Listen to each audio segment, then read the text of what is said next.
how simple research would be when it involves statistics, but I'm in love with qualitative research, and that's what I will try to resonate with everyone this afternoon. My passion for qualitative research, and I hope that this is going to be a more of a sharing, an interactive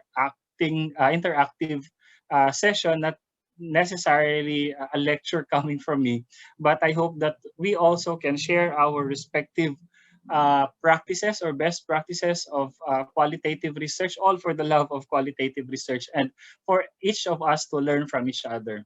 I'm afraid every time I'm being called an expert in qualitative research because I may not be able to live up to that expectation of expertise when it comes to qualitative research. I have done analysis, but I may not be in that level yet, and I do not know if there is such a thing as an expert in qualitative research, considering the variation and all the changes and the evolution of the methods and the epistemology of qualitative research. I know no one could be ever expert on this thing. In fact, every time I share about qualitative research, I always have goosebumps. Qualitative research is always a difficult topic to talk, especially virtually using this platform.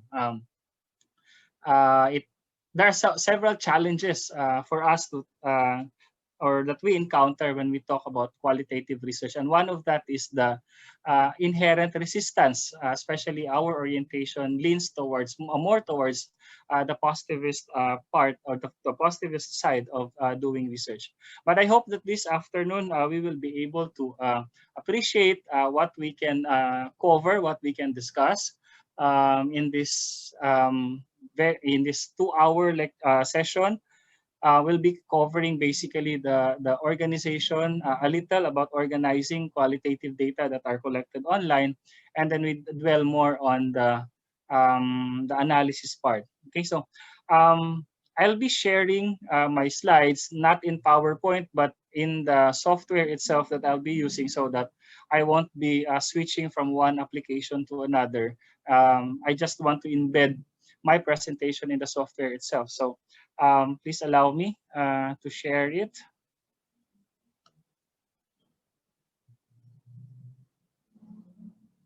Okay, I'll talk about this software later. I have my time of introducing this to everyone.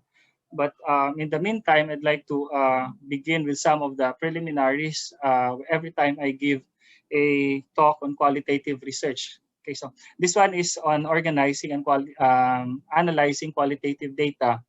And my understanding is that this data have been collected already, although later I'll be introducing a way of transcribing from speech to text our collected data or our interviews. But I hope that that will still be useful to everyone. Or maybe most of you have already collected your qualitative data. But at any rate, we'll cover still those things.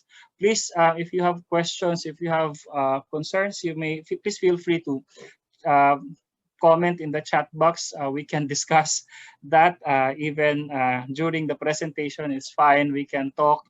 And if you have questions, I cannot promise that I will be able to answer all. And I guess we have also qualitative researchers in the room who may be able to answer, or who may be able to experience it and could shed light on the questions, perhaps. Okay, so let's just treat this as a learning experience to everyone. All right, I'll be covering specifically in this session in terms of organizing qualitative data. I'll be using, by the way, the MaxQDA 20. This is one of the emerging qualitative data analysis softwares together with NVivo, although NVivo is more widely used in the Philippines because of the presence of their local sales representative. So it's the marketing side, but it doesn't necessarily mean that MaxQDA is less superior than the NVivo. I'm not promoting MaxQDA, but what I'm saying is that MaxQDA is a very powerful tool as well. I'll be introducing the different project windows of MaxQDA, the document system, the document browser, the code system, the retrieve segments, and I'll be also introducing when we talk about document system in the uploading or importing of documents, we might need to cover also some of the softwares that we can utilize to translate or to transcribe our interviews or our focus group discussions or any activity online right away into a text form that is available, that is readily available for processing already. Okay, and then we'll demonstrate some of the retrievals procedures. We'll retrieve the memo manager, and then we'll talk about how to make sense with the memo manager, and then how to make sense with the retrieve segments. These are all the things that we can check with the MaxQDA when we talk about organizing qualitative data. These are the basic features of the MaxQDA, but the rest of the more sophisticated features, I will leave this to all of you to explore. Um, Another thing is we have another thing that we need to cover is the analyzing qualitative data, which is the core of this presentation or this session. We'll be basically talking about the codes and the code system and the memos and the memo manager I failed to put there. In the discussion of the codes and the code system, we'll also what it means to conceptualize and how do we conceptualize in qualitative research, and what it basically means to conceptualize in qualitative research. Okay, so these are the things that we will cover in this session, and I hope that we will be able to finish on time. Okay. All right. As I have said, qualitative research is always challenging to talk. That's why every time I talk about qualitative research, I always begin with a positionality exercise or a positionality activity. I'd like to emphasize that each one of us present in this room is influenced by our respective backgrounds, historical background, cultural background, our religion, our political affiliation, our political beliefs, our own ethics, and our own economic context, our own family. So we all come from different backgrounds, and apparently this is reflective of the kind of analysis that we find, or the kind of analysis that we encounter when we talk about qualitative research. We deal with answers that come from people coming from diverse perspectives. And in trainings like this, we also deal with people coming from diverse perspectives, coming from a totally different history, a totally different cultural orientation, something that may not align with our own our own epistemology. That's basically the context of doing qualitative research, being conscious and being aware that we are positioned amidst several forces around us. And each one of us is also experiencing the same. And later, when we talk about reflexivity as a concept behind the process of memoing, I'll talk about how to deal with this and why is it necessary to be conscious of this, and how do we reflect this in our data analysis. Okay, so I hope that at this point you are conscious that you are different. I am different. We are unique. You are unique, and that's basically what makes qualitative research lovable, because we appreciate our uniqueness. We embrace subjectivity in qualitative research. All right.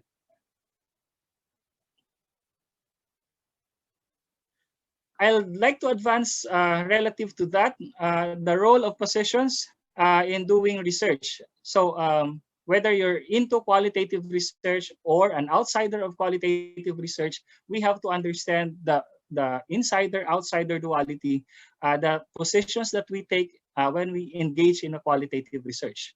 We either take with the insider perspective, the one that is part of the subject being studied, or the outsider perspective, the third person perspective, or the objective person studying a particular subject matter. Okay, so we have to be conscious of that, and we are not saying that it is necessary to either align with being an insider or being an insider. What we are saying is that we need to be conscious about our being an insider, our being an outsider. Some point in our lives as researchers, we are insiders to the research or the subject being researched, and sometimes we are outsiders to the subject being researched. And either way, we have to be conscious about that. Okay, so this all have implications with the way we gather the data, the way we access the data. Some of the participants are more comfortable sharing to the insiders. Some of the participants are more comfortable sharing to strangers, and there's no hard rule to follow. There's no hard rule to say that this one is better than the other. So everything is not predictable. And it's the nature of qualitative research, the unpredictability of things. Okay. All right. So again, part of my positionality exercise is to look at our perspective about research.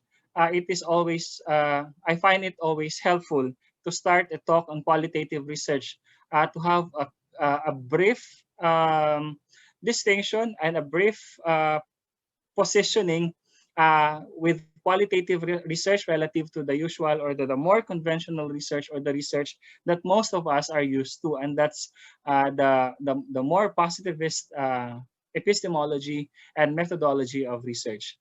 For the positivists, we know that research for the positivist is being conducted by somebody who's external to the subject being studied, or somebody who is not an insider, or somebody that is a third party, which they believe can objectively examine, or that can objectively investigate the subject matter. That's because the positivists believe that the world is subjective, and there's only one truth, and that is the singular truth, and that everything, every objective thing that you gather in your research is to bring yourself closest to that singular truth, which is what we refute as qualitative researchers. We say that that is not true. That's a limitation, because the opposite happens in the real world. The real world is not predictable. The real world is not objective at all. Okay, so we refute these limitations of the positivism, the very deterministic nature of positivism, when positivists will say that there is a predictable pattern every time we do research, because definitely that is not what we can observe in the real world. Not everything will be predictable. No matter how strongly we control all the variables, we still cannot predict 100% everything. And so the world is not orderly, the world is not predictable. And that's where the love to qualitative research emerges, because we appreciate uniqueness, we appreciate diversity, we appreciate subjectivity. And our resistance to the positivism is that of the objectivist point of view, and that the view of the singular reality or the singular truth. And that makes qualitative research interesting, because it's not, I'm not sure, it's not boring, because it's unpredictable. Okay. Um, the positivists will always say that the purpose of science is to simply stick to what we can observe and what we can measure. The qualitative researchers may not be concerned about what is observable and what is measurable. We simply wanted to look at what is there, what's there to explore, to be explored. And there may be no pattern at all with the things that we can observe, or the things that we can find out there. Science believes, or positivist believes, that knowledge of anything beyond that is impossible, but that's not what we do in qualitative research. I hope that at this point I'm able to refresh everyone where we position ourselves as qualitative researchers. Sometimes some of the pronouncements, some of the principles that we uphold in qualitative research do not sit well for us, especially if we are used to the conventional ways of analyzing our data. So I hope that this is a good exercise for us to begin our journey in processing, or in preparing and analyzing qualitative data in this session this afternoon. Okay, so the dual continuum. and we are slowly introduced to the constructivist side. Okay, so I'd like to go back to that. I was talking about positivism on this one end of the continuum, and then constructivism on the other end of the continuum. Basically, when we talk about positionality, which I always do every time I give a qualitative research talk, we always look or find ourselves in this continuum. Where are we in this continuum? So, as a qualitative researcher, do you think that you have already crossed that border towards the interpretivism, towards the constructivism side of the continuum, or you're a qualitative researcher that is still influenced by some of the principles or some of the um, dogma of the positivist research. Okay, we know constructivism, we produce knowledge out of construction. We are active participants of the construction of knowledge. Knowledge is not an objective truth, or not knowledge is not something that is distant from us. We are part of the knowledge that we generate. We are part of the knowledge that we develop. And that's basically the thing about constructivism. We are an active participant in the process of generating knowledge, or in the process of creating knowledge. So here's our paradigm, our qualitative paradigm. Qualitative paradigm upholds exploring, understanding the meaning of individuals, or that individuals or groups ascribe to a specific phenomenon or a problem. Questions and procedures are emerging, and the process of the analysis is inductive. So this is our context in this session this afternoon. This is where we are in this afternoon session. So how do we go about this? I'll talk about the process of analyzing data later, primarily by looking at the different directions of analyzing qualitative data. There's this exploratory process of analyzing qualitative data. Primarily, we do some inductive conceptualization. Normally, this is done by those who would like to start a research without having a framework to begin with. So they do the analysis as an exploratory procedure, wherein all the themes, all the indicators emerge freely from the examined or the analyzed text. The other one is the confirmatory direction of analysis, wherein we begin with a certain framing, certain framework, a certain relationship of concepts or variables, and then all we need to do is just align the data that we have to these frameworks, to the relationship of variables, and to the code system that we have already established or pre-established. So in this type of conceptualization, all we need to do is just look at anything that is not consistent with the existing framework. And that's basically what is something new in our research. And the last one is the theory building research or analysis, which is an extension of the exploratory data analysis, wherein aside from exploring the different themes and the different indicators, we aim at theorizing them. So this is where this is coupled with saturation, and the best method to do that is the grounded theory. All right, so we'll talk about that later, but I'd like to introduce to everyone first the MaxQDA, uh, the basic tools that we have in this software, and or tools that can help us in organizing our data. Okay, so the only thing that is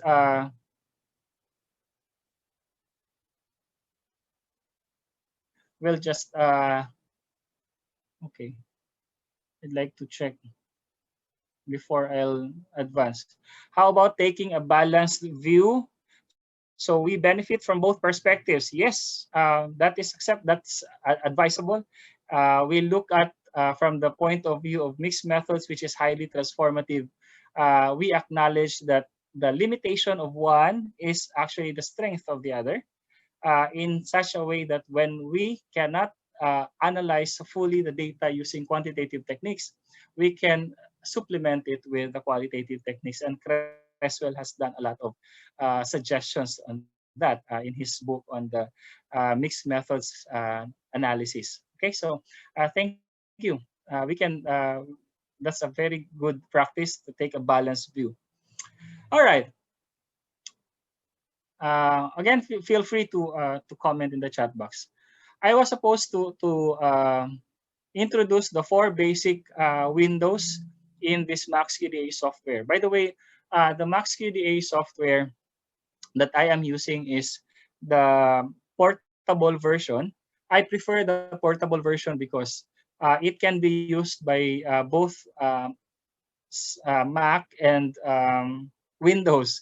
Unlike when you buy the regular one, when you install it in the computer, it cannot be installed in another computer anymore. So when you install it in the Mac, it cannot be used anymore in the Windows. So the portable one is not installed in the computer itself, but it's installed in the flash drive. So whenever you put or plug the flash drive, your MaxQDA can be opened. Okay, so that's the good thing about the portable, and the price is the same. Okay, I'd like to introduce again the four windows of this as part of our organizing technique of our qualitative data. Assuming that we have already gathered our qualitative data, the next thing that we do is to organize them. Okay, so you had your sessions about collecting qualitative data online last December. So perhaps at this point, you already have your qualitative data. Okay, so the process of analyzing the data will always begin with importing the data or importing the transcript into the software so that we can read the transcript or the data. Okay, so we do that in this document system window. So the four windows that I was talking about include this one. To your upper left, this one is the document system. The document system is where you upload all the transcripts and all the data that you have generated. Okay, so as we emphasized in the abstract of this talk, the advantage of having this online process or method of collecting data is of course the ability for us to gather data from different sources or across multiple sources, and the ability to gather huge amount of data. So when we are dealing with huge amount of data, organizing them is very important. So in this case, one of the organizing procedures that we can have in the MaxQDA is to upload or to import the documents in a document system and be able to create document groups to represent the different data groups. For example, we have data sets from interview, then we can create a document group for the interview. If we have data set for the focus groups, then we can have data. Okay. They're asking of the price. Yeah, you can Google it. We can organize the documents into groups. Okay, so how do we do that? So here in the document system, all you need to do is just right click, and there you can find whether to import a document. When you import a document, you simply import any document for that matter except for PowerPoint. So you can import a PDF, you can import a JPEG, a .doc, .docx, RTF, .gif, PNG, Excel can also be imported. So all the data coming from different sources. Excel is also used because sometimes we filled out open-ended questions in online surveys, and we retrieve them via Excel. So it's good that the MaxQDA can also process Excel documents. Okay, so there's another feature that you can have in the document system. That's the creation of a new document group. In creating a new document group, as I have said, this is where you decide where to place these documents. For example, you can create a document group for the interviews, or you can create a document group for the FGD. So all you need to do is just import the documents and place them in the right document group. Okay, so that's organizing. That's making sure that you do not miss and you do not leave out any data behind, and you have the proper labeling of the data. So data are labeled according to how you want it to be organized, maybe in terms of the date of interview or the group being interviewed, or any form of technique that you use. in naming the files. All right. So the second window that that is in this software is the document browser. The document browser is basically where you can find, or where the document will be shown. Okay. So if you open a document, for example, this one, if you double click the document, it will appear in the document browser. All right, so this makes the process easier because you have here the repository, the folder that contains all these documents, and then you have here, you don't have to go outside of it, unlike when we have it in the usual local repository of our computers. We open it, and then it opens another application. Here it's everything is inside the MaxQDA application or the program. It's being saved here, and then when you double click it, it will appear in this document browser. So the coding later that I will show will happen here, because you can do the usual thing that you do in processing or in annotating Word files, like highlighting, putting comments, or adding memos to the highlighted segments, and so forth and so on. Okay, so that's the use of the document browser. It's where you can find the activated document, or the document that you want to process. So it opens one document at a time, apparently, because we will be dealing with one document at a time. By the way, this will not this software, together with NVivo, will never analyze your data on its own. Okay, there are some lexical analysis, some lexical techniques. But apparently, when we talk about conceptualization and when we talk about thematic analysis, everything is done or is conceptualized by the researcher himself. And we also discourage allowing computers to analyze the data for us, because later when we talk about reflexivity, we have to manifest also in our analysis, and apparently that cannot be done when we allow simply the computer to analyze the data for us. So it's still going to be your analysis, your conceptualization, except that this software will help you organize your themes, organize your codes for better retrieval and for better visualization. Okay. Um, the other window that I'd like to introduce is the code system. If you look at the lower right or lower left portion of the MaxQDA, we have here the code system over here.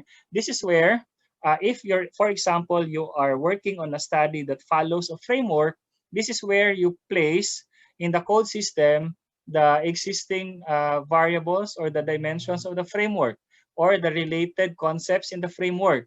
So you place there all the concepts and their potential relationships. And all you need to do when you process the data is just highlight and plug it there to that particular code. But in exploratory and in theory building direction of analysis, this code system starts empty. Okay, so all the codes that will be developed will emerge as you read the data. Meaning to say, you take or you observe or you read and process or reflect or analyze the data, and then check on the or place in the code system the code that is being referred to, or the code that the data is pertaining to. Okay, so the best fit term. Okay, and then the last one is for organizing the process of or the data and organizing the process of or your analysis is the retrieve segments. Later, in the retrieve segments, when we activate a particular document here, or when we activate all the documents, and we activate a specific code in the code system, the coded segment will appear over here. It means that this can be a source of retrieval. This can extract only those that are highlighted in your text, only those that have been coded in the text. So it will select those parts of the text that are coded or that are selected, and it will extract and place it under the retrieve segments. In the analysis of the data or in writing our report, these retrieve segments or the coded segments have bearing, because this is where we refer to when we try to expound our in vivos, when we write about what the participants are explicitly saying. we can get back to the actual statement in the data. For example, how specifically the participants said it in the interview. And that's a very good source of that information. We don't have to go through the uh, transcript again and read everything there because it has already been extracted for us. It has already been exported into a separate document, which can also be uploaded in the document system. So that's the power of the retrieval. Okay, so another another thing for the organization of the data and the data analysis is the memo manager. Okay, so the memo manager over here will extract all the memos. Memos are your evidence of conceptualization. And when you write your qualitative research report, memos are highly important because this shows your interaction with the data, or this shows the the confrontation that happens between your idea and the idea of the source of the data. And memos are highly important. And in this case, one of the organizing features of the MaxQDA is to be able to retrieve all the memos. Okay, so I'm going to show an example of a retrieve segment and a retrieve memo. This one is an example of a retrieve segment. What I'm showing now is a retrieve segment. So when you click export retrieve segment, you will find something similar to this. What you will find are the following: the title of the document, the placement in the document, how many words or how many the place, the position. What code is associated with that? So this one is the mother code or the parent code. The second one is the subcode. Okay, so in this case, this particular coded segment applying thematic networks is simply a way of organizing a thematic analysis of qualitative data, falls under thematic network analysis, which is a subcode to what is thematic analysis. Okay, so if this has been linked into another code, it will appear here as other codes assigned to that particular segment. So later, on the later part of your analysis, when you write your report, you can go back to here because this one is a condensed one already. It doesn't contain anymore those parts that are not coded, meaning to say those parts that are not coded are not relevant to your current analysis. So we have already filtered them out. And it's easier to go back to this. But the first line of defense when you write is actually your memo. Your memo looks like this. Entails your interaction with the text, your analysis, providing documentation of the analysis process. I'm going to show that later, but in the meantime, just look at how it will look like as a memo, because I'm going to still show to you how to develop the memo, how to write the memo, what's the basis of our memo, when do we write a memo, when do we need to create a memo, something like that. But at this time, this one is how your memo will look like. So when you write later in your report, you will see there your ideas. So sometimes when we analyze, we write, right? And sometimes our brains work so fast, but our hand cannot capture everything. And sometimes it's easier to manage when it is done electronically or digitally. Okay, so that's the power of the memoing. Okay, so these are the four windows, but these four windows can be shown or can be closed in your in your application so that you can have a better working space. For example, this one, when you are doing the analysis, the retrieve segments is not necessary because you will be needing this towards the end of your analysis. So you can close it in the meantime, just close X, and then just open it anytime using this one. It will just appear there. Okay. All right, so there's one thing that I would like to show to everyone. I do not know if you are familiar with the Otter.ai. Otter.ai is a transcription or a transcribing tool in qualitative data, in qualitative research. And I'd like to show it to you. Maybe some of you have experience using it, but I really find it helpful or useful because although it's not perfect, like the usual caption and the usual translation that you find in Zoom, but at least it will help. It will lessen much of the work in transcribing the data. Okay.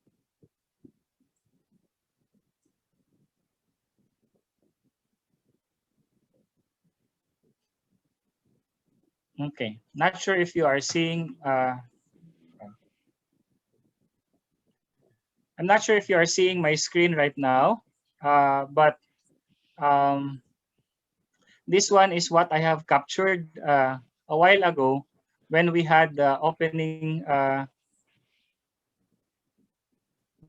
remarks of Sir Tito. Okay, so it is now translating what I am saying. Okay, so it may not be real time, it may not be perfect, but at least it can capture what you are talking. Okay, so it really helps, especially when you are talking to an English or when the medium of communication is in English. It's easier because it translates, it captures or it transcribes everything. Whatever you say, whatever you discuss, it can be captured. And the good thing about this is it distinguishes voices. Okay, so when it hears somebody else talking, it recognizes that it's another person. So he will, or the software will tell Wow. that this is done or this is from somebody else. So you can also name the speakers. Speaker one is Jovi Anito or JCA. You can tell the others. You can name the other speaker as somebody else. Okay, so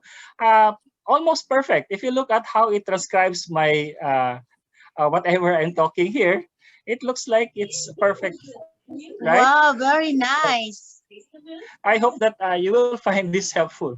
Yeah, see, when heard a different voice saying very nice, it captured it as a different person.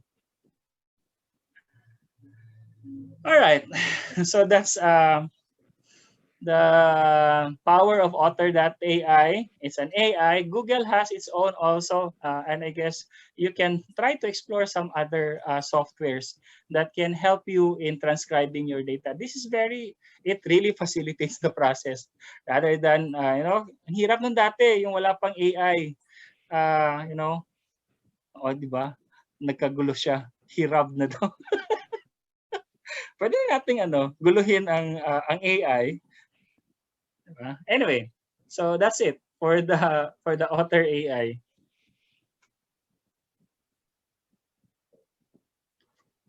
Okay, let's get back to the process of analyzing the data. Yay, may natutunan ako, Otter AI. Sige, na-excite ang lahat. Okay, sige po. Hindi, wala akong commission.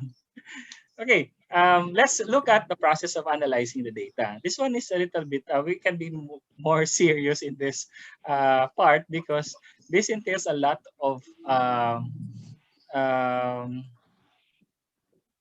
unlearning or relearning of our research paradigm. Sometimes it's challenging really to process some of the principles of qualitative data analysis, especially when it violates our practices as quantitative researchers. I'm not saying totally that at certain degree it's different, but we can always, like mom's suggestion kanina, we can always meet halfway. We can always strike a balance. Okay. All right. So I'll go back to my slides, and I guess we are here in this part. We talk about the different directions of the analysis. Okay. So I'm about to teach the process of coding. Okay. So the only thing that a seminar like this can teach to anyone is the process of coding, because that's the the manipulation part of the software, or the actual coding, the actual act of assigning a name or assigning a code or assigning a category. But the reason behind why that category is named so, or why that particular cluster of indicators are named as such, is beyond the scope of every teacher teaching qualitative data analysis, because conceptualization will always lie on the researcher's schema, or on the researcher's epistemology, because that will always manifest. We can never teach someone to analyze the data the way we want the data to be analyzed. That's ridiculous because, as I have said, we are positioned in qualitative research in a sphere or in a space where we are influenced by so many diverse factors or so many diverse forces. All right. So, and we can never expect everyone to be the same or to have the same. We can have some level of reliability or inter-rater reliability, but not necessarily that we can impose our analysis on the analysis of others. Okay. So that's one. Data analysis in qualitative data is basically making sense out of the text or making sense of the data. It is the I don't know if this is a surprise to all of you, but data analysis in qualitative research is not a standalone procedure or a method, because data analysis is already embedded the moment you open your mouth when you conduct the interview. There's already data analysis that happens there. Because when you interview, you start with a more general question, and then the rest of the questions will follow out of probing or based on the answers to your previous question. So the choice of words, the choice of questions that you ask next as a probing question based on the answer to the participant already entails analysis or data analysis. That already entails conceptualization. So data analysis doesn't necessarily uh, mean that, or is not necessarily restricted to the formal data analysis that you do after gathering all the data or after gathering the or have conducting the interview, because the process of collecting the data itself is already a data analysis procedure or a process. Okay, even the sampling process, when you decide on who to sample next, when you decide on where to gather the data next, that already entails data analysis. So data analysis transcends across all sections, across all parts of the research process. So here in this succeeding presentation or succeeding slides, I'll be talking about coding, I'll be talking about memoing, I'll be talking about conceptualization. But again, the only thing that I can teach is the coding process. Memoing is related to conceptualization, and conceptualization can never be taught. I can never teach you how to conceptualize.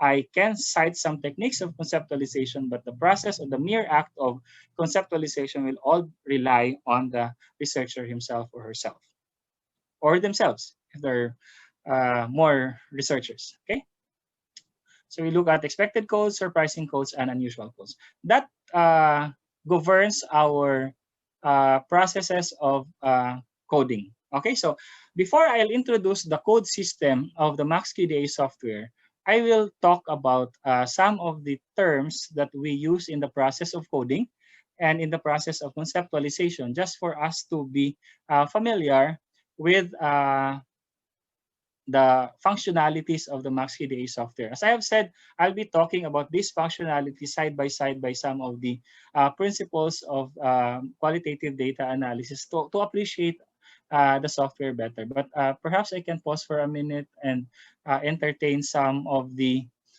questions. Very true, reflexivity, thank you. The bias is English.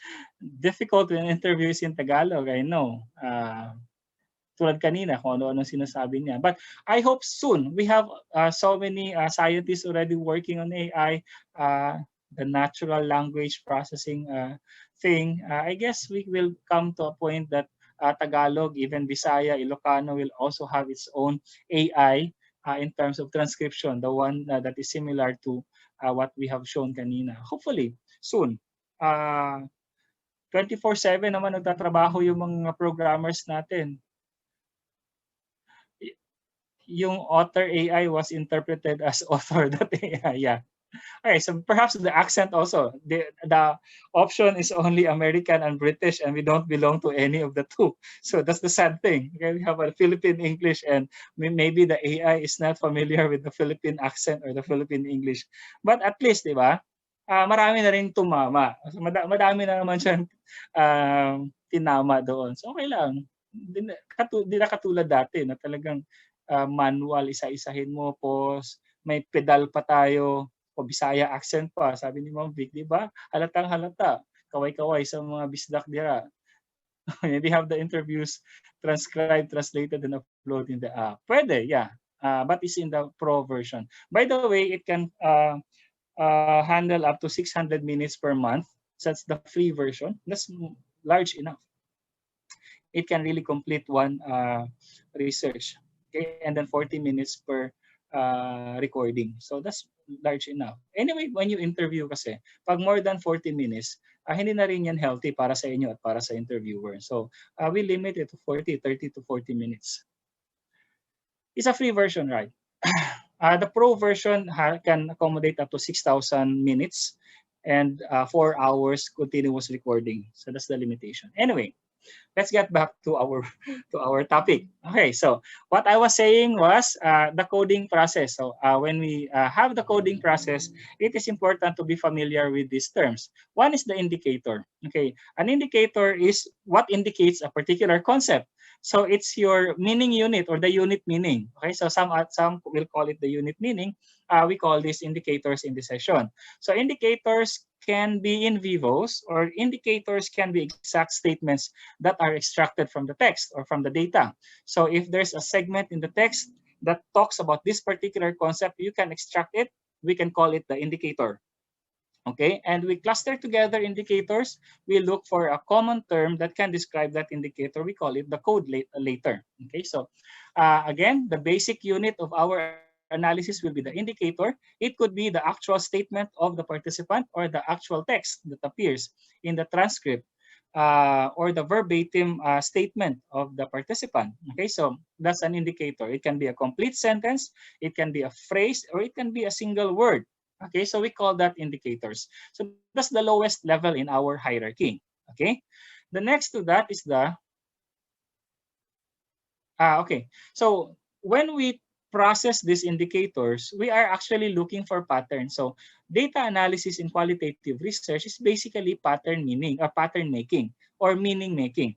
When you make meanings, you are actually establishing patterns. Some of the common patterns that we find in qualitative data analysis include similarities like association. Sometimes one statement is related to the other statement. So we find association with the two statements. So we can group them together and call them or assign a particular code to refer to that. Okay. There could be differences. One is a counterexample or one is a non-exemplar of the other. So we call it differences or some variation. Okay. There's also the causal relationship. One is the cause of the other, or one causes the other. So this one is the trigger, the other one is the effect. So you can also find that particular relationship in the text. There are also explanations, elaborations, and examples that you will find in the text. All right. So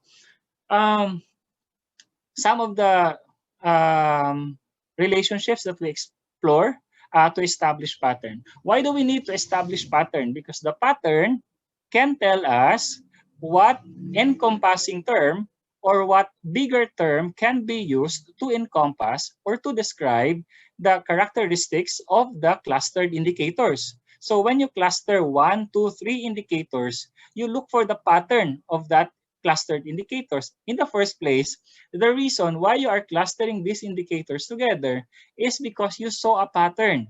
Okay, so that pattern that you saw that is exhibited in these 3 indicators, for example, will now be called as our code. So codes can be of any hierarchy for that matter, and later I'm going to talk about the different hierarchies of the code. Again, coding is the only thing that I can teach. The process of creating, the process of clustering, and the process of assigning a name to that particular cluster is what we term as the coding or the process of assigning a code. When you code, it means that you are already facing the data, like this one. This may what this may what this may how it looks like in the actual analysis. You have the document browser here, you have the code system over here. So when you analyze a data, for example, you are guided by this general question. So when you process data, you read, right? Sometimes we make sure that we understand the context of all the statements indicated in the transcript. So we read everything first, and that's a good practice. We advise that when we process qualitative data, we read everything first as many times as we can, so that we can be familiar, highly familiar with the data that we are processing, especially when the data was gathered by somebody else. For example, we ask our RA to gather the data for us, then we need to read over and over again the data before we do the formal analysis. Okay. When we are facing the data, or when we are looking at our data, when we are reading, we come to a particular statement that we stop and say, this is relevant, this is important. So when we say this is significant, this is important, it's because it triggers something from your concept, or from your schema, from your paradigm, relative to the research being investigated.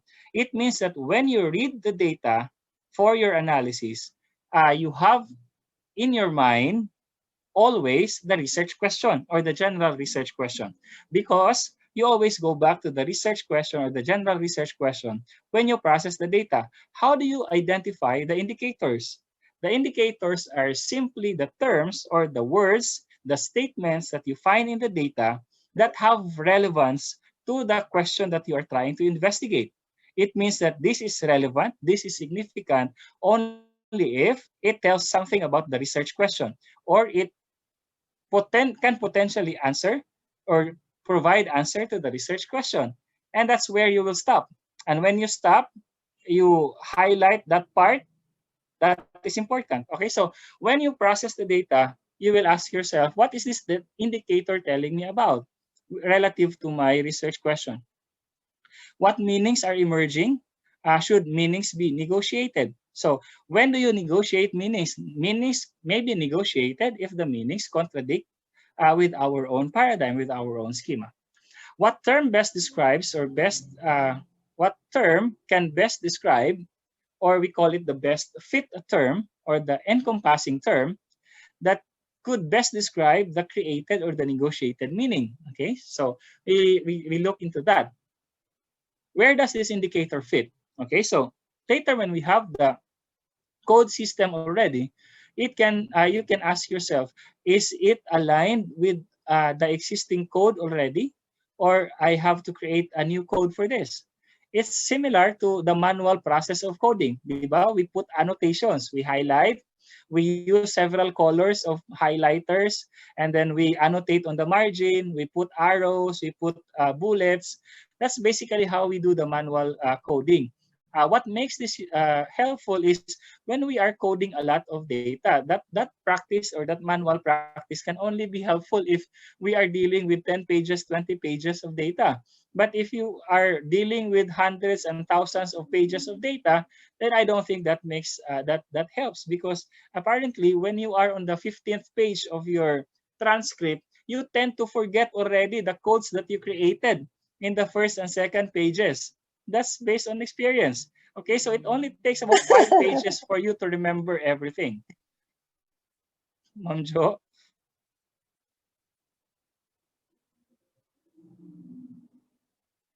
Okay, so that makes this helpful.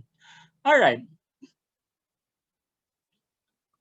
Okay, so this is how we normally do it in the manual processes of coding. Okay, so um, maybe you're familiar with this process. You highlight, and then you annotate on the margin, and then you put some categories, right? Okay, so you highlight, and then you underline, or you put arrows, and sometimes you underline. So the one in box perhaps is your first category, and then we have some subcategories under that. And so that's it. So that's the usual, the normal, the manual.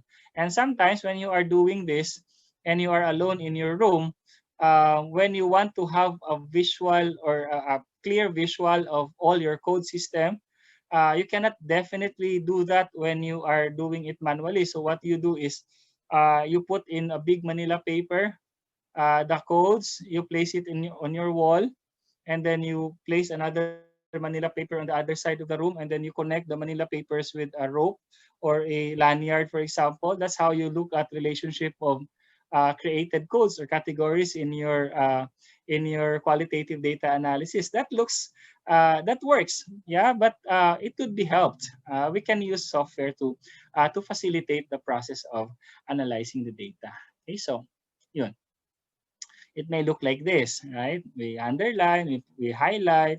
These are all relevant uh, terms that we use in our final report, because these are the codes that you assign to a specific segment in the data or in the text. Okay. Okay. So how do we do it? Um, I mentioned about the indicators, and I want to start with that indicators as our lowest level of related ideas, and that's prior, or that's our precursor to our coding process. Okay, so perhaps you can start with the significant indicators. I have explained what significant indicators are. These are the parts in the data that have something to do with the research question that you pose for that particular analysis. And then you have the categories, which basically is, or the category which is basically the best fit term to describe the indicators. I'm interchangeably using categories and codes in this session. And then you have the theme. A more detailed, perhaps, is to have this as a representation of the different concepts and the hierarchy of concepts. We have the indicators in the lowest level. Then we have the categories and we have the themes. Okay, so we have the first level is our theme, the second level is the category, and the last level is the indicator. So the indicator, because this one is found in the data, then this means that this will not appear in the code system. What will appear in the code system is basically the theme and the category. So if our analysis is this simple, then you can only find two levels of codes in the code system over here, because there's only the theme and the category. But sometimes the process is a little bit complicated, and the concept that we are trying to define is complicated. So we tend to use more levels or hierarchies of the concepts. So we have the indicators as the lowest, and then we have three levels in our code system. We have the basic theme, the organizing theme, and the global theme. So either way, it still is good. It still is good if we have a data analysis software that can help us with that. Okay, and it may look like that in the end of our analysis. Okay, so I'd like to demonstrate how we do the coding, and then I'll talk about conceptualization, which, as I have said, I cannot teach you how. I cannot uh, impose on how you should conceptualize, but I can talk about the principles of conceptualization. All right, so I'm going to change from my presentation to a sample document. I'll be using as an article as our data. This software is also very helpful when you do systematic literature review, the thematic analysis of literature, finding the themes, finding the codes, common discoveries, common methods used across studies. Okay, so let's try to look at to demonstrate the process of coding, the creation of codes. Let's try to look at use this data or the article as our data. All right, so the basic thing in analyzing the data, as I have said, is to remember always your research question. So when you try to analyze the data, aside from conditioning yourself, making making sure that you are in the best frame of mind in analyzing the qualitative data, the best thing to do to start the analysis is to remember the research question. Never forget your research question, because it will help you, and it will help you decide when to stop reading, when to capture significant indicators. Okay, so you have the basic the research question in mind, so we can start the coding process. All right, so I'll close this one in the meantime so that you can have a clear view of our code system. All right, so as you are reading, assuming that we are doing an exploratory data analysis or qualitative data analysis. When you say exploratory, again, we do not follow a framework. It means that all the codes will emerge from our analysis. So there is no code in the code system yet. So if you look at our code system, it's empty, right? Because we are doing exploratory analysis. When we do a theory building analysis, it's also the same thing. The code system at the beginning is empty, and that reflects our inductive process because we begin with the data and then we develop something bigger, something general out of our data. Okay, so that illustrates how qualitative research, or that illustrates that particular epistemology of qualitative research. Okay, so we start from scratch. All right. When you read, again, you are paying attention to the phrases or words or sentences that may have something to say about your research question. All right. So perhaps upon reading this particular phrase, struck your attention or caught your attention. All right. So what you need to do is to highlight that part because you highlight that part because you want to capture it. All right. So when you capture it, you highlight it, and then you are now ready to code it. Okay, so coding happens in the code system. You have here the highlighted segment, and then in the code system, you create the code. Okay, so how do we create the code? Either you click the plus icon over here, or you right click the code system and click on the new code. Okay, so click the new code, simply name the code.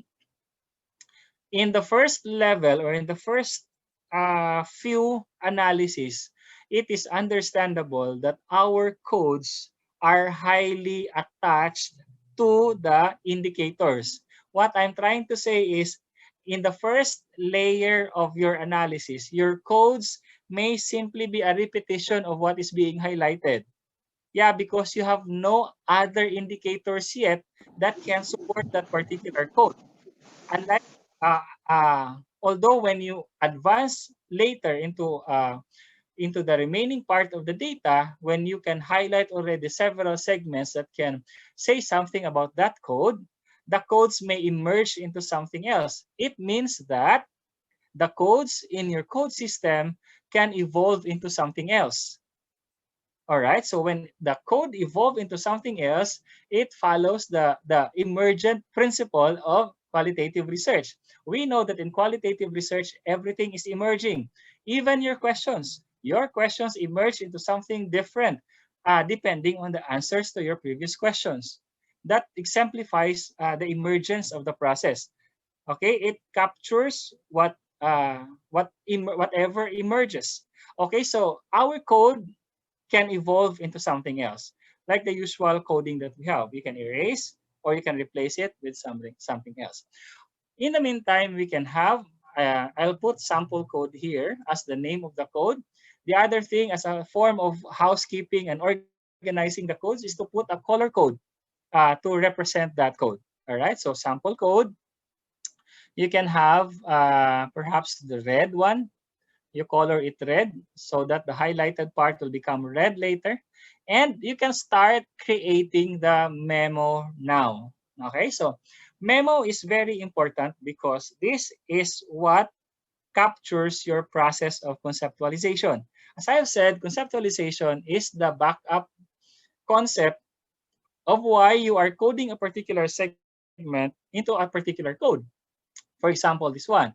Why are you interested in this line in the first place? What caught your attention about this line?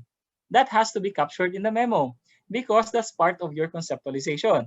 It means that it hits something, a particular aspect of the research question. So you place that as part of your memo. When I talk about reflexivity later, it demonstrates manifestation of the self in the analysis process.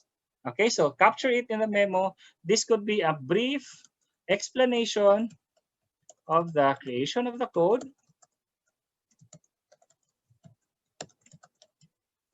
or elaboration of future actions pertaining to the code.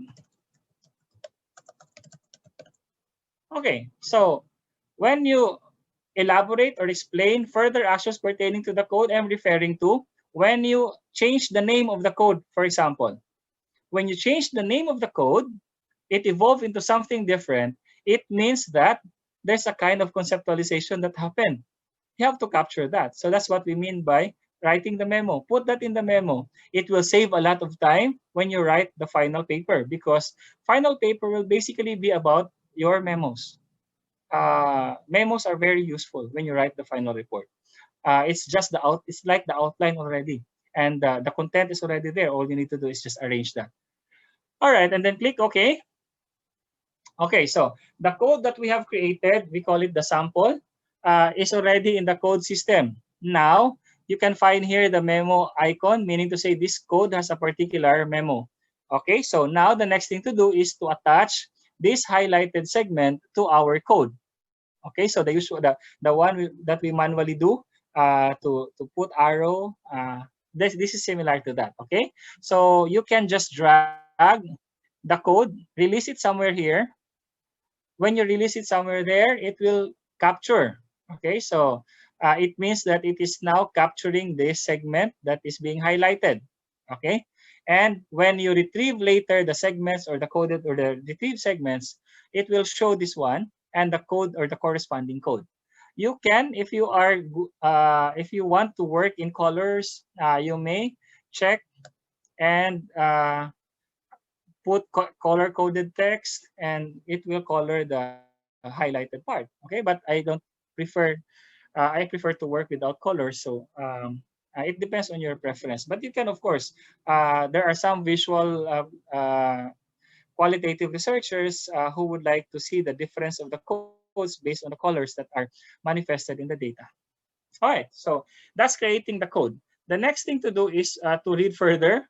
And then when you meet another segment, for example, this one, this is important. You think that this is important. Why? Because it could probably answer or lead to the answer to your research question. So you capture that again. Now, you have already an existing code. Okay, so you will check the existing code. Is this something that can align with the existing code? If it doesn't align with the existing code, then create a new code. Decide whether the new code will be under an existing code or it is another parent code or another first level code. All right, so that's the process of conceptualization. I'm teaching you the coding, but the reason how or the justification why you are highlighting a part, why it makes sense to you is all because of your process of conceptualization. Okay, so I will highlight this part again because I see it as important, but uh, when I check my code system, I think that this can fall under the existing code. It is not part of the existing code it's as is, but it can be embedded. This could be a component. Okay, so remember the types of relationships? Okay, so you can invoke that now. So how is this related to the existing code? Is this an example? Is this an elaboration? Is this an association? Or is this a variation of the existing code? So you can decide. So one of the things that you can do is to create a subcode. How do you create a subcode? All you need to do is just follow the same process, except that when you create a subcode, you right click or you click the plus icon on the mother code, not in the code system. Remember kanina sa code system tayo gumawa. Dito, sa mismong code tayo, ibig sabihin pag dito ka nag-right click, gagawa siya ng panibagong code under that existing code. So magiging lower level na sa hierarchy. So pinakamataas sa kanya is the sample and then may subcode siya under sa kanya. So go back to our framework kanina. So may mga hierarchies tayo of concepts. So basically we're building that. Okay, so we'll create a new code. Same process. This time you can, because it's a daughter code or a subcode, you can tell the software to inherit the parent code color. Okay, so you can uncheck this if you want to assign it another color, or you can leave it as is to inherit the color of the parent code. Okay, and then call it a subcode. And then the code memo, the same justification or the same. This pertains to justification, explanation, etc. And then click OK. Now you are creating a subcode under an existing code. All right. So if you envision it as the one I have shown kanina, it looks like the hierarchy of codes that we have developed out of the indicators. Later in the process of conceptualization, we might find one subcode to be no longer component of the existing parent code. And you realize that actually this is not a subcode. This one is a parent code. But that can be easily navigated using the software because you can just drag this, release it over here, and it becomes a parent code this time. And then you realize after a while, as you continue the process of conceptualization, you realize that the previous code is actually the one that is under the subcode. So you can put it as under that code. So that's the process of organizing your codes. And everything that we do here entails conceptualization. It means that every action that we take, like changing the level or changing the name, it entails conceptualization, meaning to say it has to come with a particular memo. So memos are very important. Okay, so the good thing about this software is it can create to as many as 99 levels of subcodes. So practically, it's an unlimited uh, coding process. You can have as many as 99 levels of the code hierarchy. I do not think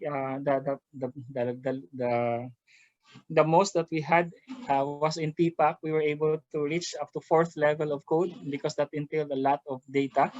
But in the common data or qualitative data, 2 or 3 hierarchies lang tayo or hanggang doon lang tayo. Okay, sige. That's the coding process. Okay, I'll perhaps check the chat box for some questions. Right. Coding is an iterative, evolving process. Okay, so that's right. It's an iterative process. It's emerging. We keep on looking at the indicators. Something that we cannot afford to leave to the computer to do because we are the ones conceptualizing our research and we should be the ones analyzing it. There are several ways of having automated analysis, like analyzing the common parts of the research, for example, like the one that the web QDA can do using the metadata of the computer, the articles. But this is different because we are building concepts and we are building related concepts with this. Okay, so that makes it may sound manual, but still with a aid of the software to organize our codes. Malaking tulong na rin talaga ito na may ganito. Okay? I'd like to go back to my presentation so that I can talk about memos. I can elaborate more about memos. I only have 30 minutes left. I was praying that I will be able to complete this on time. I hope I would still be able to do that.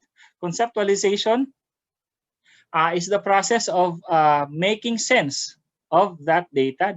The act of putting the name is coding. But behind the coding process is the conceptualization. You cannot code without conceptualizing.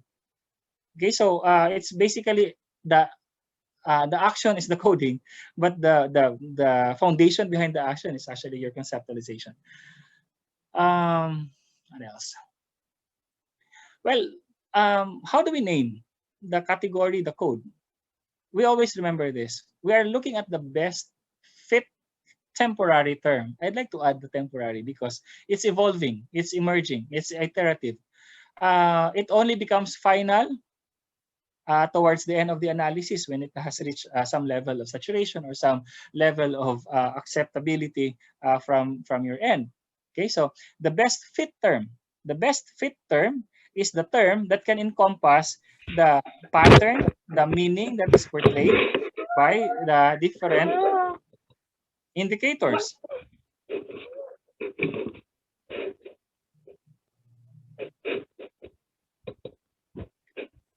Okay.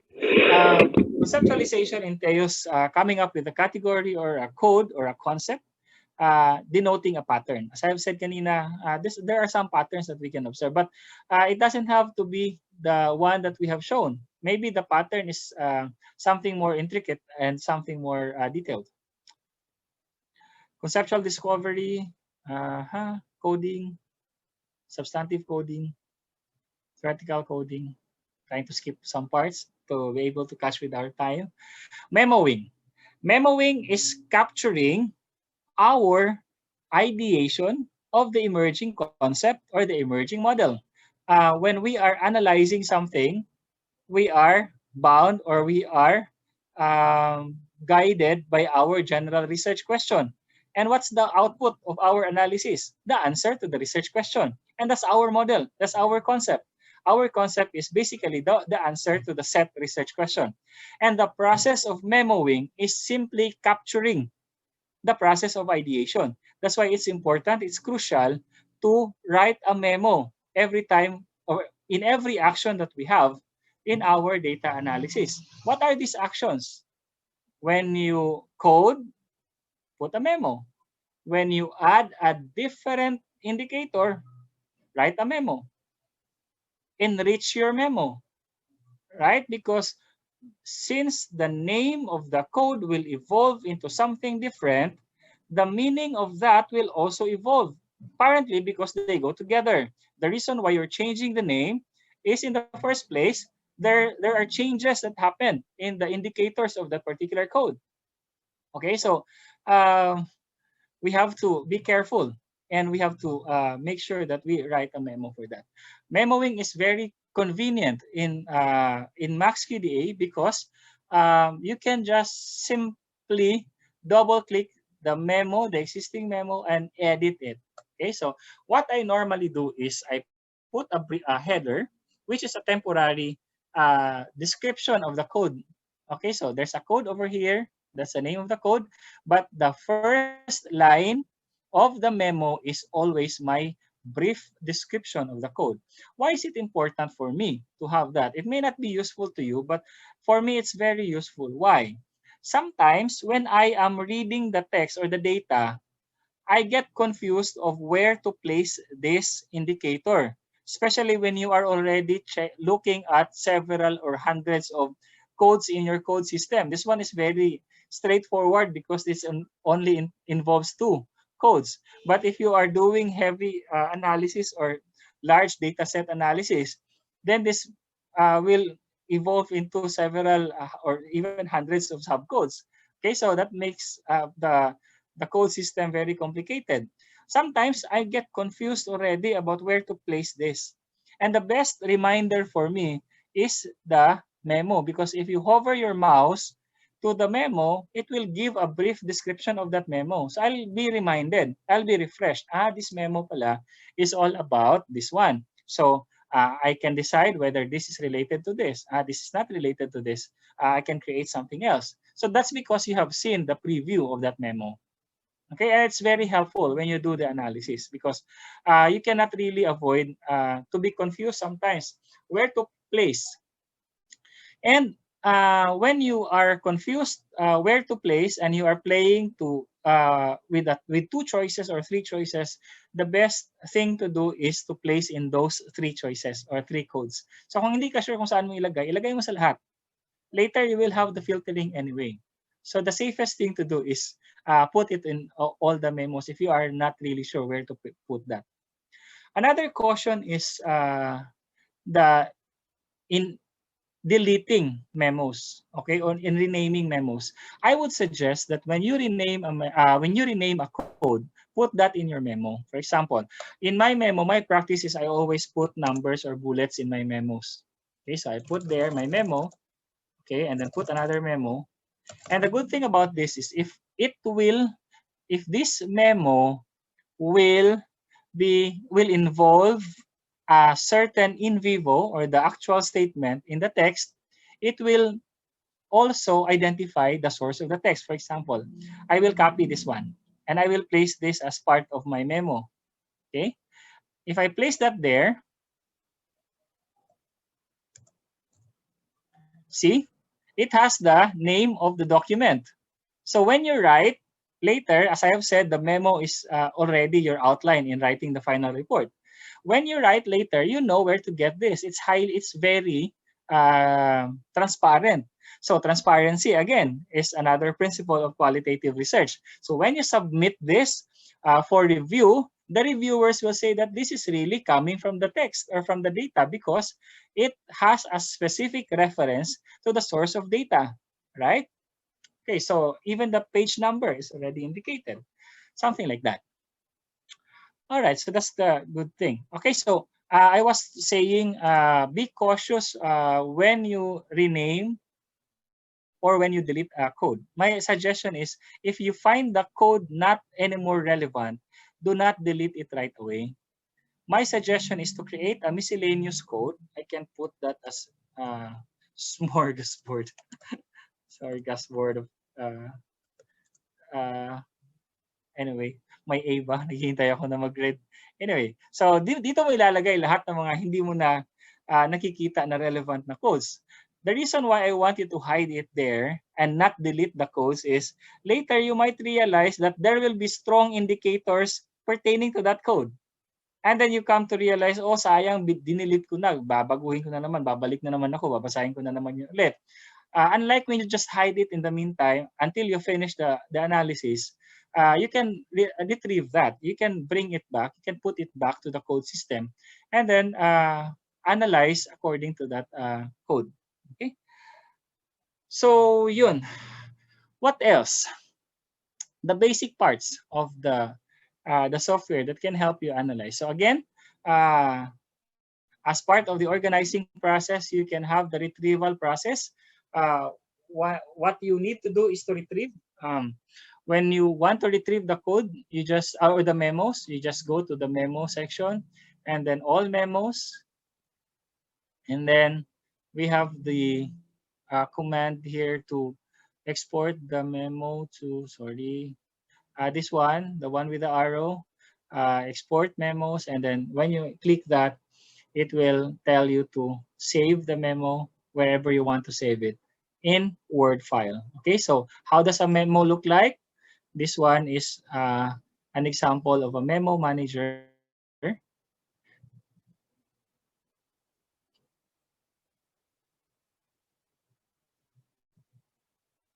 Okay, this one is a memo manager. The memo manager has the title of the code, the creator or the author of that code. This one is useful when you do the audit trail or the quality audit. Okay, so sometimes the advisor, the research advisor, would like to see this. So you can place this as your first level of uh, documentation. If the panelist is not satisfied, or if the reviewer is not satisfied with this first level of documentation, you can have the retrieve segments. This one is your memo. This one is the representation of your conceptualization, and the retrieve segment is the actual coded segment that you extract from the data. Okay, so what you can find, again, the date created, the date modified, the title or the brief description of the code, and then some of the information regarding that code with particular reference when the code or when that particular statement is copied from the text. Okay, and some of your ideas.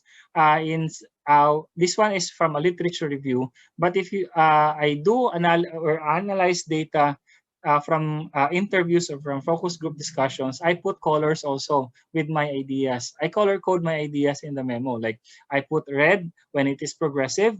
I put brown if it's a warning, so something like that. Okay. Um, if you notice in the memo, this is already arranged according to the items in the code system. Okay, so your code system is actually the outline of your report. So it will be easier when you outline your report because you can find it already in the code system. Now, the theoretical aspect of the process. You might ask me, what happens to the theoretical coding part? You've been teaching us about the substantive coding, but where is the theoretical coding part? The theoretical coding can be any of these strategies. Either you upload or you retrieve the memos from the memo manager, upload it again, and then analyze the memo manager or the memo or the memos. The other way of looking at it is by merely looking at this code system. Okay, so your code system can be collapsed or can be expanded. Okay, so you can start with the collapsed version of each of the parent codes. For example, merong 10 dito, 10 subcodes. So titingnan mo ngayon, anong common sa 10? Or talaga bang 10 talaga? Or pwedeng tatlo lang to? Nagka-doble-doble lang yung tatlo pa. So pwede mong i-merge yung tatlo. Okay? Because you feel that they are similar. You are no longer dealing with the actual data, but you're dealing with the categories and the themes already that makes the process theoretical, because the reason or the basis of your conceptualization is now the existing categories or the existing themes. Okay, so that's the last part. Although we can have some uh, word cloud analysis, but it doesn't make sense most of the time. So I don't find it helpful also. But you can explore using the MaxQDA.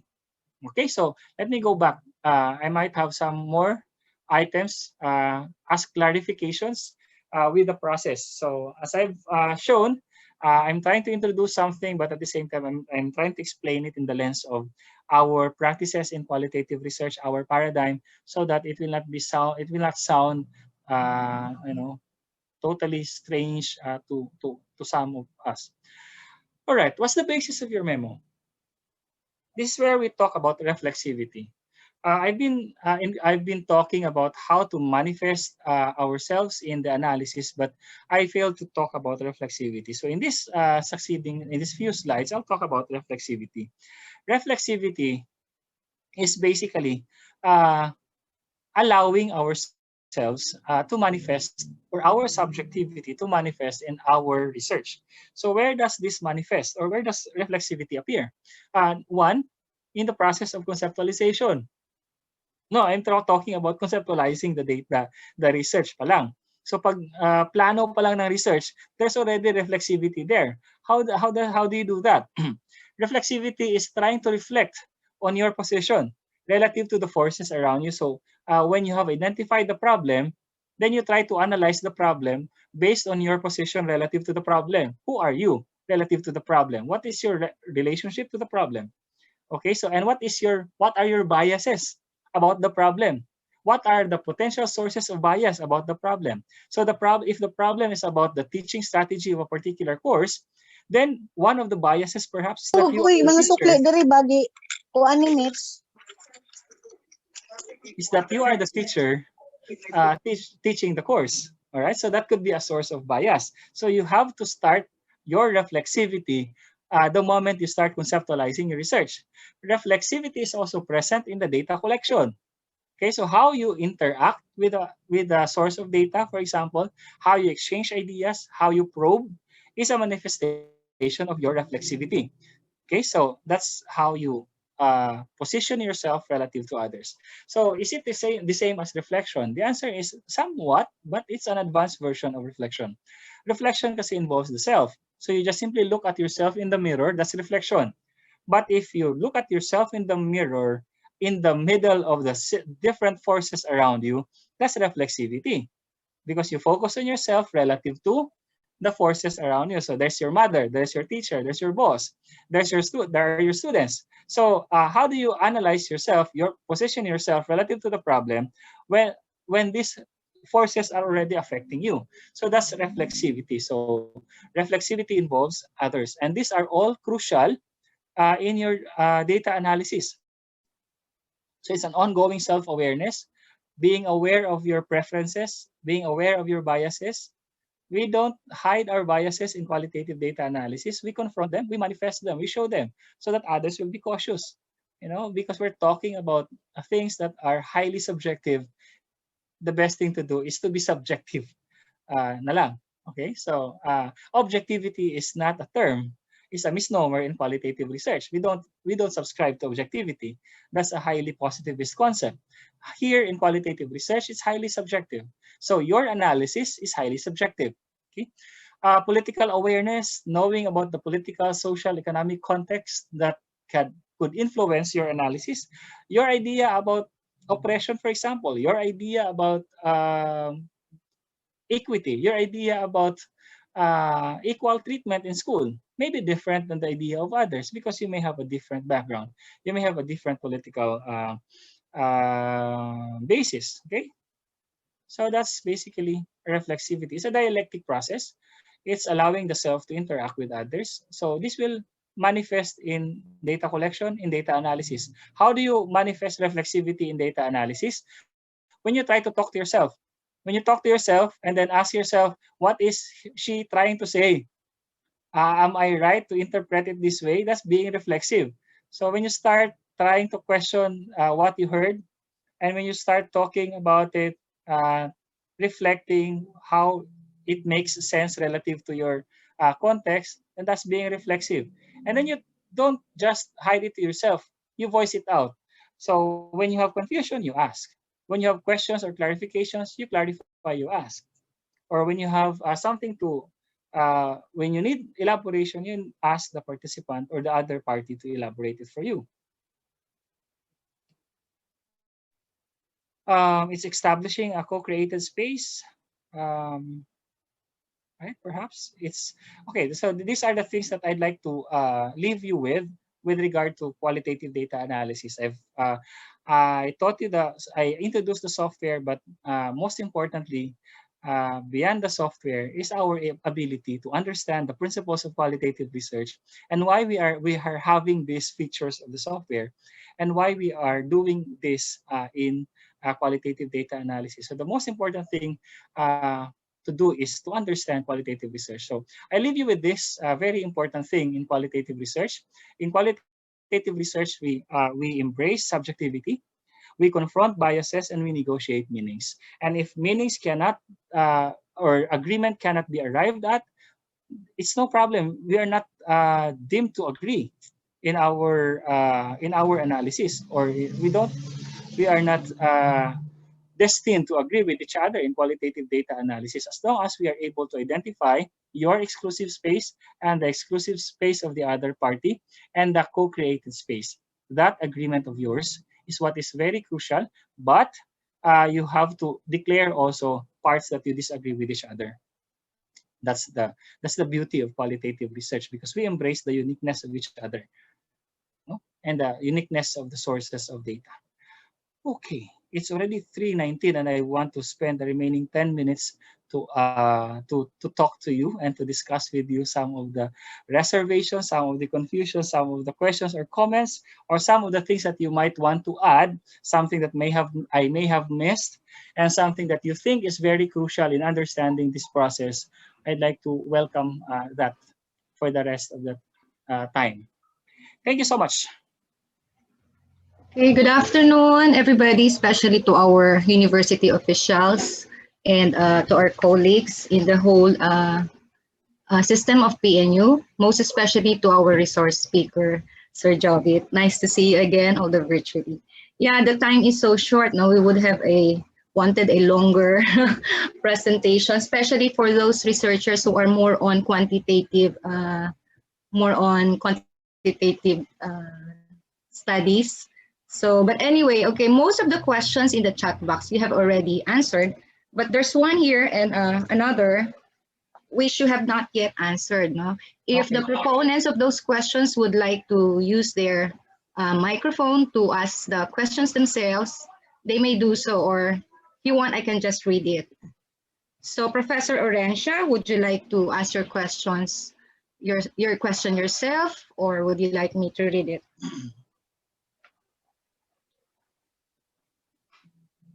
Okay, I'll just read it. Okay. So the first question of Professor Orencia is, can we say that memoing delimits the data interpretation based on the researcher's biases and conceptualization? Not necessarily, yeah, we delimit, but not necessarily on the biases. We delimit it to the results of the reflexive process. When you say we rely on our biases, that's not correct also. When you say embrace biases, embrace subjectivity relative to the subjectivity of the others as well. So remember the co-created space. So we build on that co-created space is delimiting the analysis based on that co-created space, something that we agree on, and being transparent of the things that we don't agree on. Okay, thank you. There's another question from Dr. Carol. Can't read the family name.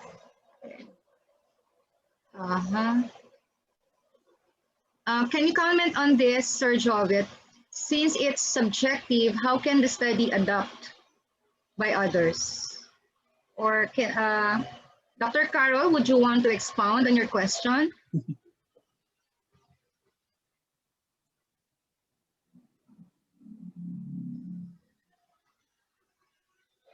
Since it's subjective, how can the study be adopted by others?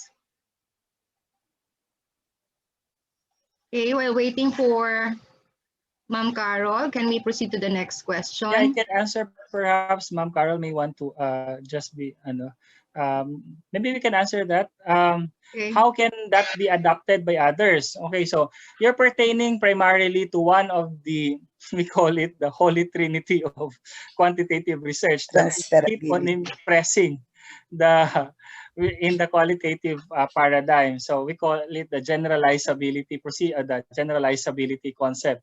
How can it be generalized to others? We don't have that concept in qualitative research because apparently we're looking at the depth, the deep analysis of that particular context. But to answer your question, we have some ways also of addressing generalizability and applicability of the process to others. One is to be transparent in our method, so that when others seem to believe that they are in the same context as your study, they may be able to replicate and they may be able to duplicate your study. But that's we don't necessarily term it as generalizability, because generalizability is generalizing a sample to a particular population, which is a highly positivist concept. We don't have that in qualitative research. Okay, thank you. So I think you've already also answered the question of Professor Orenciano on that, no?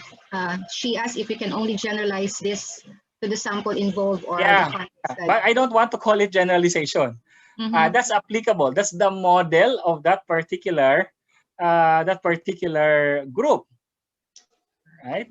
And one way of maybe I can take this opportunity to uphold the previous comment of Ma'am kanina, to do mix. Okay, so the best thing to do is after the quali, you do the quanti. Remember the exploratory mixed methods? After having the codes can be the dimensions of your scale or your instrument. Remember, you're developing a model, you're developing a framework. So since you have already the codes and the codes have corresponding indicators, the indicators can become your questionnaire or your question stem, right? And then the codes can become your dimensions. And you can do the validation using factor analysis and do the quantitative data collection. That will become generalizable. Okay, so but the output per se of the qualitative research, we don't aim at generalizing it. But that can be remedied, or that can be, we have a workaround on that. Okay, thank you. Another question from Dr. Kalamlam. In which part of the study does a researcher reveal or be transparent of his or her assumptions? In most cases, it's in the introduction, ma'am. In the introduction, when you write about the context of your study, you also write your context. So in pure qualitative research, you may find authors talking about themselves, describing themselves in the introduction. I am a teacher. I have taught for 5 years already. I've been teaching the subject, because that has bearing in your analysis.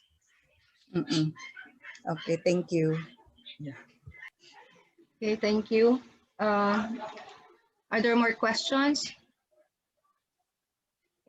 Is there anyone in the audience, from among the audience, who would like to raise a question using the microphone? Okay, while waiting, Sir Jovit, may I ask my question? Yeah. Is the software also friendly to answers to open-ended questions in a questionnaire, or is it just really for interview? Yeah, because that can also you can also upload there the Excel. Diba, if you're using Google Forms, naka-Excel siya. So pwede mong i-upload doon ng Excel. So pwede. Okay. Oo. But the open-ended questions are more focused. So the one that I have shown may no longer be your process, because you can already have the codes at the start of the analysis, kasi yung mga questions natin naka-cluster na yun eh. So yung cluster na yun, code na yun. So pwede nang nakalagay na yung numbers doon or codes doon sa code system, plug na lang tayo ng plug ng pang-detalye noon. Okay, thank you, Sir Jovit. In your experience, Sir Jovit, all right, so from your answer, we can, and from your lecture, we have understood that it's really helpful for large data sets, right? So for Right. smaller data sets, would you recommend analyzing the data manually? No, I still recommend using the software. It's very easy when you process, when you write the final report, when you have the memos. I find it really convenient because the final report is basically my memo. When you are generous with your memos, when you write there your conceptualization, that's basically what you will write in the final report anyway. Especially when you try to elaborate the codes already, the relationship of the codes. When you are generous in the memo, it will be there. It will be shown there. And the tendency for us, when you do the manual coding, we tend to forget. And sometimes our brains, our minds can have a lot already, but our uh, writing, our hand cannot capture everything. So that's sometimes we are wasting ideas. We tend to forget. So I would That's recommend for still. that's for interviews, Sir Jobit. But what about answers to open-ended? Can we just, because It in my depends. experience, it's better to do it manually. Yeah. Yeah, it depends when the kind of question, the open-ended question. Sometimes the open-ended question is not that open at all. It doesn't prompt the respondent to say a lot. It's also very limiting in terms of the tenor and then how the question was asked. But if the answers are one-liners, yeah, maybe manual can be done. But if the question is highly controversial and highly open-ended, then you can have a diverse and varied responses. Then I guess we can have the software still for Okay. that. Okay, thank you, Sir Jovit. Another question from Dr. Kalamlam: is back-to-back translation necessary? Is it I should it be it done, or is it required? I don't see the need. One is you are the ones studying it. And as long as you understand it, it's fine. Because nobody else should be responsible in interpreting correctly the data except yourself, right? Because Mhm. who else would be more responsible in the analysis of your data but yourself? Your reviewers can only Mhm. caution you about potentially missing a Potential. point in the analysis, but not necessarily imposing on you that this is how you should analyze it.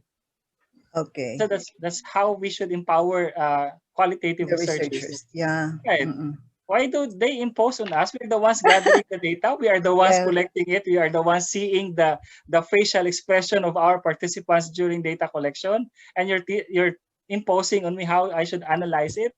That's ridiculous. Well, that was my stand. So I was I was advised to do that, but I did not really follow. Anyway, Well, so culture perhaps I would maybe that's really understandable. okay. Yeah. Thank Yeah, okay. So I will not require it to my advices. Thank you. Yes, please. Okay, thank you. Maybe Okay. if there are really obvious gaps, you can parang ano lang, caution lang. Baka na-miss out mo to. Itong concept ba to na consider mo? But not necessarily na hindi yan. Ito dapat yon. Walang hindi ganon. Sabi mo lang, ito ba na-consider mo tong konsepto na to? Hindi Mm-mm, kaya ganito mm-mm, siya. So kapag nag-i-insist opo. siya, tanungin mo bakit. Right? So Mm-mm, it may not necessarily be the back-to-back translation because mm-mm. after all, you understand in the first Translation. place. Okay. Okay, thank you, Dr. Thank Kalamlam. you, Ma'am So Melissa. there are comments also here in the chat box, thanking you, Sir Jovit, for the help and for addressing some issues related to the application of the MaxQDA software. Thank you A so while ago, much. you talked about AI and everybody was amused, right? But I just want to know if AI is already integrated in the MaxQDA. So far, we don't have. It can accept videos, audios, and pictures, but the coding will be the same as how we did kanina. So, pwedeng naka-timestamp lang sa audio, but it can read outputs of the Otter.ai and other transcriber application. No Okay. automation yet. Okay, There are thank you. others. Okay, thank you so much. I think there are no more questions written in the chat box. Most of them are already expressing their appreciation for you, Sir Jobit. So Thank thank you you so very much. much for the opportunity, Sintang Paaralan.